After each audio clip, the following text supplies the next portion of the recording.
Hello friends, welcome to my YouTube channel Sinha Study Circle. I am Sanjay Sinha, your English guide. हम लोग देख रहे हैं syntax या सब्जेक्ट वर्ब एग्रीमेंट। हम लोगों ने अभी तक 13 रूल्स देखे हैं। अब हम लोग अगला रूल देखते हैं।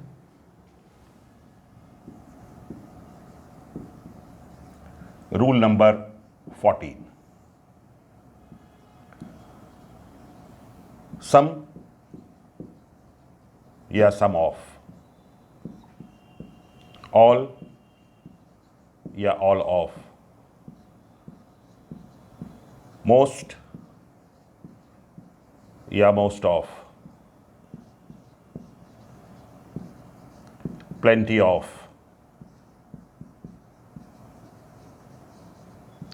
Enough of, lots of, a lot of. इन सारे शब्दों के बाद नाउन काउंटेबल भी हो सकता है, नाउन अनकाउंटेबल भी हो सकता है। आप लोग काउंटेबल नाउन या अनकाउंटेबल नाउन समझते होंगे। नाउन के 5 टाइप्स हैं, जिसमें 2 टाइप जो है material noun and abstract noun. Uncountable होता है क्योंकि इसे हम लोग गिन नहीं सकते हैं। मटेरियल नाउन वाटर, घी, क्या हम उसे गिन सकते हैं? नहीं। एब्स्ट्रैक्ट नाउन लव, सिंपैथी, हम उसे गिन नहीं सकते हैं, तो वो अनकाउंटेबल नाउन है। Rest of the nouns are countable. तो इसके बाद प्लूरल काउंटेबल नाउन भी लग सकता है, लेकिन जब प्लूरल काउंटेबल नाउन लगेगा तो हमारा वर्ब प्लूरल होगा। और इसके साथ सिंगुलर अनकाउंटेबल नाउन भी लग सकता है, लेकिन जब सिंगुलर अनकाउंटेबल नाउन लगेगा तो हमारा वर्ब सिंगुलर होगा। तो हमें ध्यान रखना है कि इन सारे शब्दों के साथ हम singular countable noun, singular uncountable noun का भी प्रयोग कर सकते हैं एंड प्लूरल काउंटेबल नाउन का भी प्रयोग कर सकते हैं, लेकिन वर्ब चेंज हो जाएगा। अगर सिंगुलर काउंटेबल नाउन है तो वर्ब सिंगुलर रखना है, प्लूरल काउंटेबल नाउन है तो वर्ब प्लूरल रखना है। कुछ एग्जांपल्स देखिए।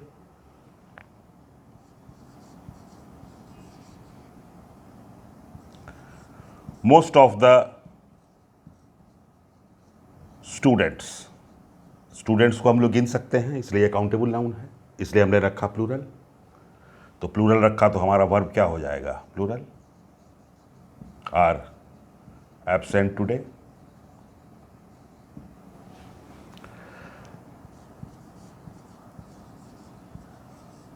मोस्ट ऑफ द नॉलेज, अधिकांश ज्ञान। तो नॉलेज एब्स्ट्रैक्ट नाउन है, इसलिए सिंगुलर हो गया, तो हमारा वर्ब भी सिंगुलर होगा। Most of the knowledge is gained by experience. अधिकांश ज्ञान अनुभव से प्राप्त होता है। तो क्लियर है आपको कि आप काउंटेबल नाउन जब करेंगे तो वो प्लूरल होगा, वर्ब प्लूरल होगा। जब अनकाउंटेबल नाउन होगा तो वो सिंगुलर होगा, वर्ब भी सिंगुलर होगा। आप कुछ और एग्जांपल्स देख सकते हैं।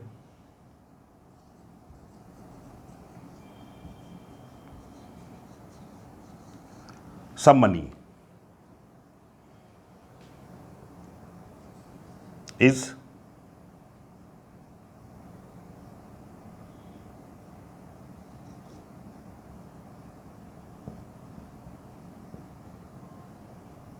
some money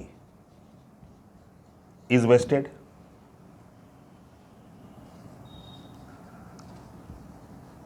Some boys are reading. तो मनी अनकाउंटेबल नाउन है, बॉयज काउंटेबल नाउन है। Uncountable noun verb singular, countable noun verb plural. अगला रूल देखिए, रूल नंबर 15। अगर हम लिखते हैं ए क्वार्टर ऑफ, एक चौथाई, हाफ ऑफ, 1/3 ऑफ,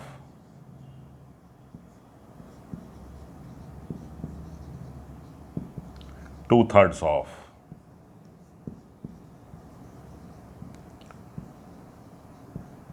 3/4 ऑफ, या 20-30% ऑफ।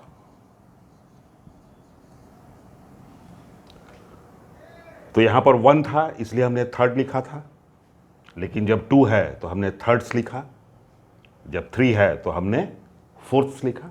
इस बात का ध्यान रखना है। इनके साथ भी वही नियम चलेगा। इनके बाद अगर सिंगुलर अनकाउंटेबल नाउन आ सकता है, लेकिन जब सिंगुलर अनकाउंटेबल नाउन आएगा तो हमारा वर्ब सिंगुलर हो जाएगा। इसके साथ प्लूरल काउंटेबल नाउन का भी प्रयोग कर सकते हैं हम, लेकिन जब प्लूरल काउंटेबल नाउन का प्रयोग करेंगे तो वर्ब हमारा प्लूरल हो जाएगा। एक एग्जांपल आप देखिए, आपको क्लियर हो जाएगी बात। जैसे अगर हम लिखते हैं हाफ ऑफ द लैंड, तो हाफ ऑफ द लैंड, तो लैंड क्या है? अनकाउंटेबल नाउन है, तो सिंगुलर है, तो हमारा वर्ब भी सिंगुलर हो जाएगा। Half of the land is fertile. लेकिन अगर हम लिखें हाफ ऑफ द होटल्स, तो होटल को तो गिन सकते हैं, इसलिए ये काउंटेबल नाउन है, इसलिए ये प्लूरल होगा। Half of the hotels were closed. आप एक एग्जांपल और देखिए, आपको और भी बात क्लियर हो जाएगी। अगर आप लिखते हैं 1/3 of the work, 1/3 of the work, तो वर्क सिंगुलर है, तो 1/3 of the work was done.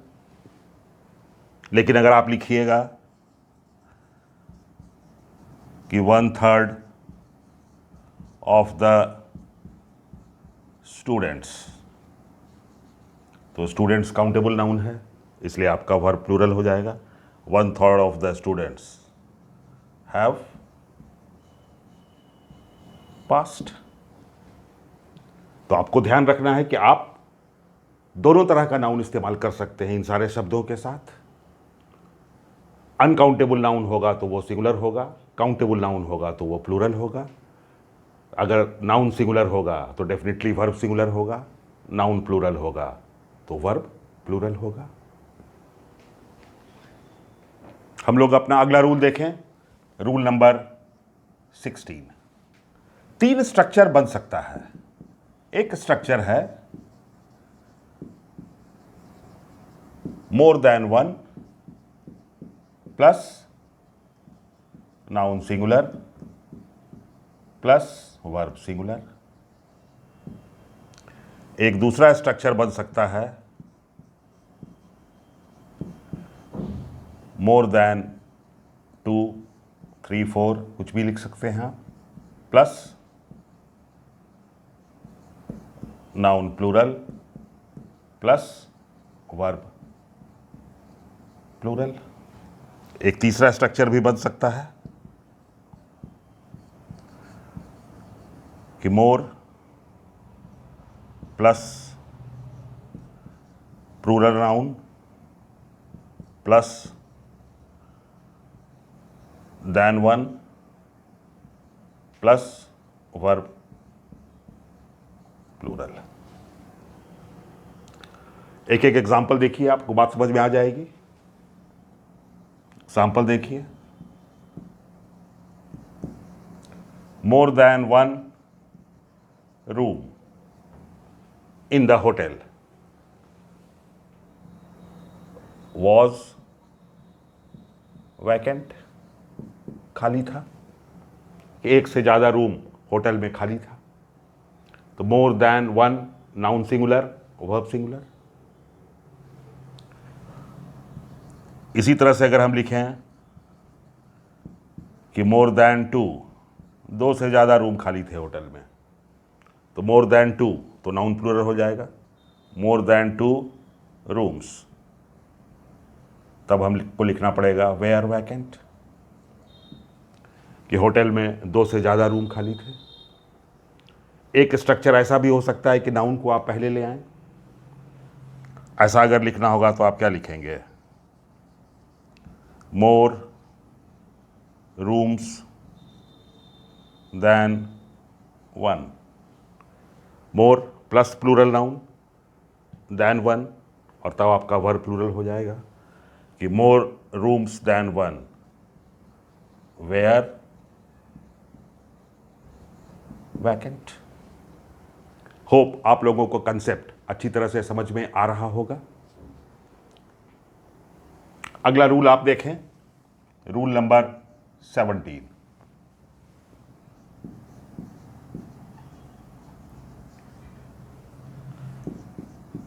Numeral adjective plus plural noun से यदि निश्चित राशि या रकम, दूरी, डिस्टेंस, वजन, वेट आदि का बोध हो तो वर्ब सिंगुलर होगा।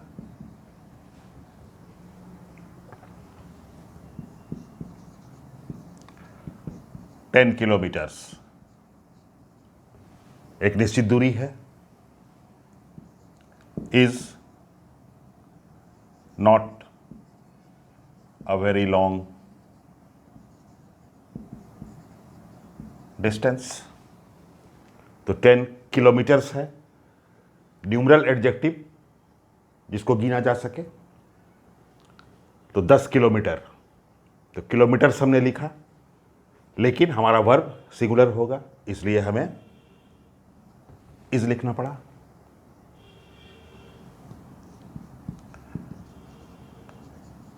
फाइव मंथ्स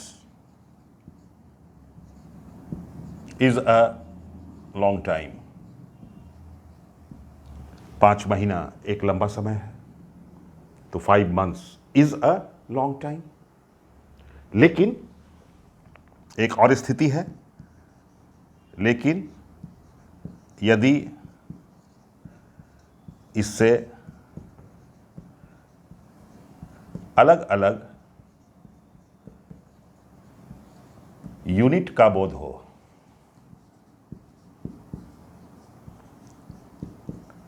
तो वर्ब प्लूरल हो जाएगा। फॉर एग्जाम्पल,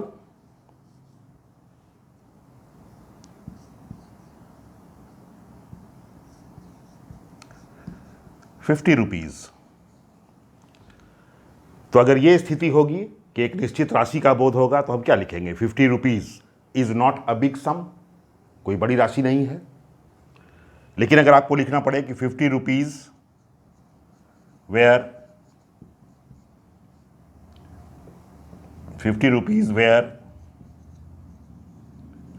to be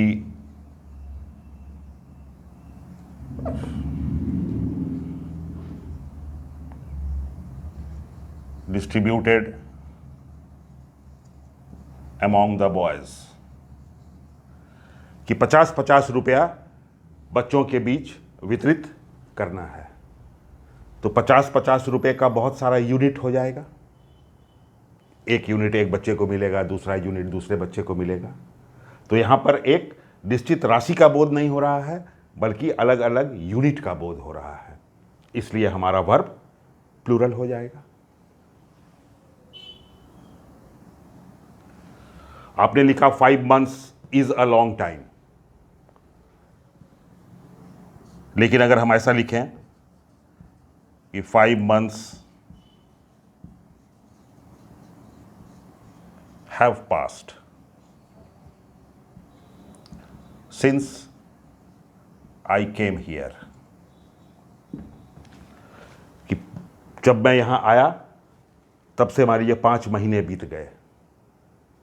तो जब यहां आपने लिखा कि 5 months, तो आपने एक साथ उसे लिया कि 5 months is a long time और 5 months is a short time, एक साथ लिया। लेकिन यहां पर आपका अर्थ क्या हो रहा है कि 5 महीना एक साथ नहीं बीत जाएगा, 5 महीना एक एक कर बीतेगा। पहले एक महीना बीतेगा, फिर दूसरे महीना बीतेगा, फिर तीसरा महीना बीतेगा। तो आप यहां पर 5 months को अलग अलग यूनिट के रूप में इस्तेमाल कर रहे हैं, और जब अलग अलग यूनिट के रूप में इस्तेमाल कर रहे हैं तो आपका वर्ब प्लूरल हो जाएगा। तो यहां पर दो स्थिति है कि अगर एक यूनिट की तरह आप इस्तेमाल करेंगे तो वर्ब सिंगुलर होगा, और अलग अलग यूनिट की तरह इस्तेमाल करेंगे तो वर्ब प्लूरल हो जाएगा।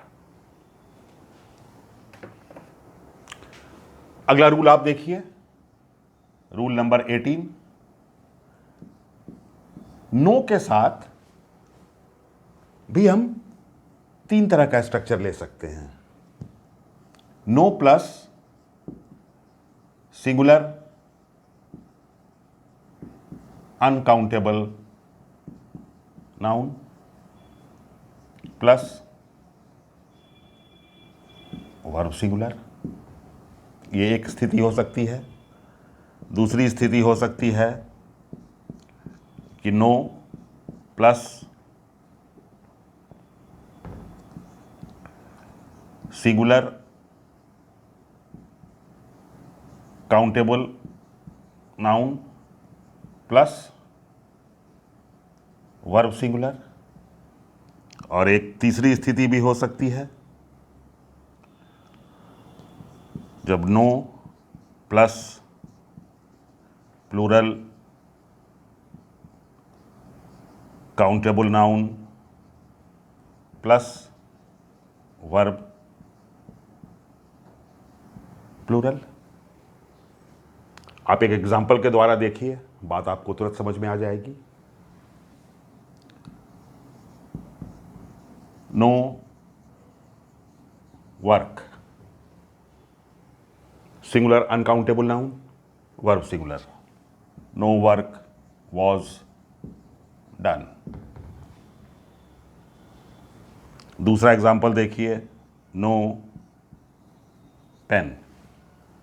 तो पेन को तो हम गिन सकते हैं, तो ये काउंटेबल नाउन है, तो नो के साथ हम पेन भी लिख सकते हैं, नो के साथ हम पेन्स भी लिख सकते हैं।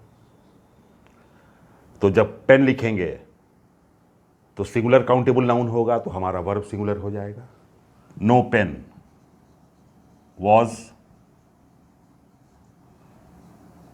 परचेज्ड। और जब आप ऐसा लिखेंगे नो पेन्स, तब आप लिखेंगे वेयर परचेज्ड। परचेज मीन्स खरीदना। तो नो के साथ तीनों स्थिति हो सकती है कि नो के बाद आप सिंगुलर अनकाउंटेबल नाउन भी ले सकते हैं, आप प्लूरल काउंटेबल नाउन भी ले सकते हैं, और सिंगुलर काउंटेबल नाउन भी ले सकते हैं। केवल वर्ब की स्थिति का ध्यान रखना है। यह हमेशा ध्यान रखना है कि अनकाउंटेबल नाउन होगा तो वो सिंगुलर होगा, तो वर्ब सिंगुलर होगा। काउंटेबल नाउन होगा तो वो प्लूरल होता था, इसलिए वर्ब प्लूरल होता था। लेकिन नो के साथ एक विशेष स्थिति है कि नो के साथ हम सिंगुलर काउंटेबल नाउन भी ले सकते हैं, प्लूरल काउंटेबल नाउन भी ले सकते हैं। सिंगुलर काउंटेबल नाउन लेंगे तो verb singular, plural countable noun लेंगे तो वर्ब प्लूरल। आइए हम लोग अगला रूल देखते हैं, रूल नंबर 19। जब भी कोई वाक्य हम लोग देयर से बनाते हैं तो there plus verb plus subject, जैसे जब हम इट से वाक्य बनाते हैं तो इट सिंगुलर है, सीधा हम इज लिख देते हैं, इट इज।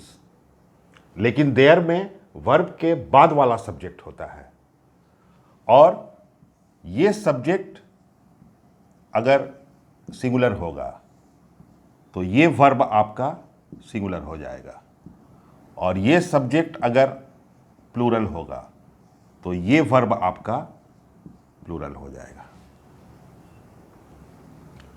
एक छोटा सा एग्जांपल देखिए, there was a king.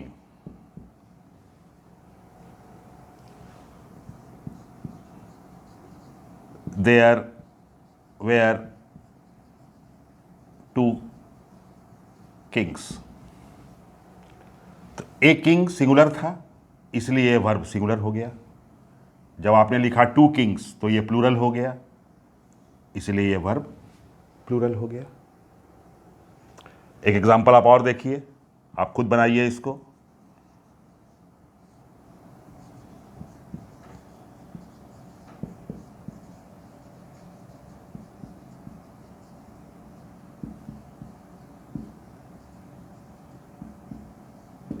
There dash a lot of problems in the country। तो क्या होगा, आपका सब्जेक्ट क्या हो गया है, लॉट ऑफ प्रॉब्लम्स, प्लूरल है, इसलिए हम यहां पर इज नहीं लिखेंगे, हम लिखेंगे there are a lot of problems in our country. Hope आप लोगों को क्लियर होगा। ठीक यही स्थिति दी फॉलोइंग के साथ भी होती है। The following plus verb plus subject, ये subject singular,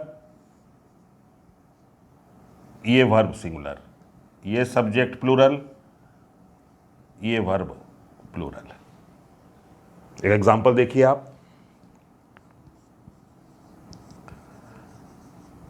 the following. The following मतलब निम्नलिखित या निम्नांकित।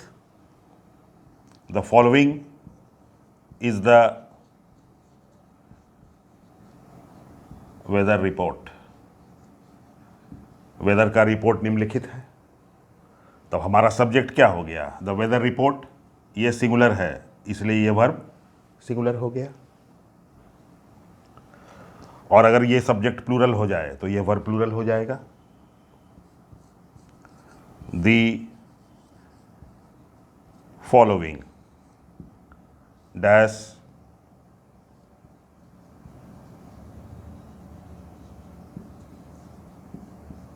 Are the names of the students. कि विद्यार्थियों के नाम निम्नलिखित हैं या निम्नांकित हैं, तो हमारा सब्जेक्ट क्या हो गया, the names of the students, जो प्लूरल है, इसलिए हमारा ये वर्ब क्या हो जाएगा, plural. The following are the names of the students. तो देयर और दी फॉलोइंग के साथ हमें ध्यान रखना है कि वर्ब पहले होता है, सब्जेक्ट बाद में होता है, और बाद वाले सब्जेक्ट के अनुसार वर्ब का प्रयोग होता है।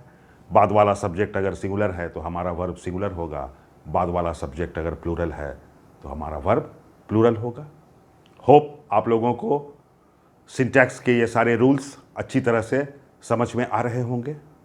तो चलिए हम लोग अगले वीडियो में मिलते हैं सिंटैक्स के कुछ नए रूल्स के साथ।